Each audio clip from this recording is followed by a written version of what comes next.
کیا آپ جانتے ہیں کہ ایک دن ایک آدمی نے صرف چند الفاظ بولے اور دنیا ہمیشہ کے لیے بدل گئی؟ وہ الفاظ تھے، Mr. Watson, come here.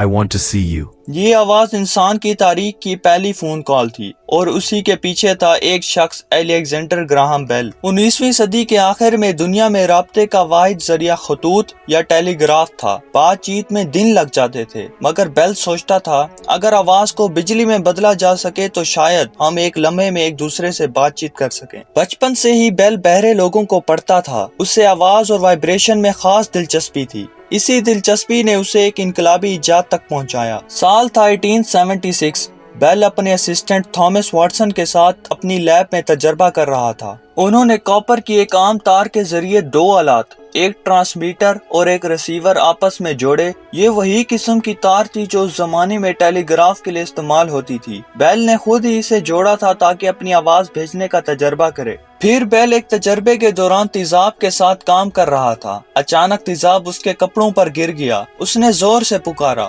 Mr. Watson, come here. I want to see you. Watson اس وقت دوسرے کمرے میں تھا، لیکن بیل کی آواز اس تانبے کی تار کے ذریعے اس کے آلے میں سنائی دی۔ واٹسن فوراً دوڑتا ہوا آیا اور بیل حیرت سے بولا، میں نے تمہیں بلایا، کیا تم نے میری آواز سنی؟ یہ وہ لمحہ تھا جب تاریخ میں پہلی بار انسانی آواز بجلی کی تار سے گزری۔ بیل کی اسی ایجاد نے رابطے کا تصور بدل دیا۔ اب آواز لمحوں میں میلوں کا فاصلہ طے کر سکتی تھی۔ یہی ایجاد آگے چل کر نیٹ ورک کی بنیاد بنی۔ ایک شخص کی سوچ، آواز کو بجلی میں بدلنا، نے انسان کی دنیا بدل دی۔ تو یاد رکھیے، ایک چھوٹا خیال اگر سچا ہو تو وہ پوری دنیا کو جوڑ سکتا ہے۔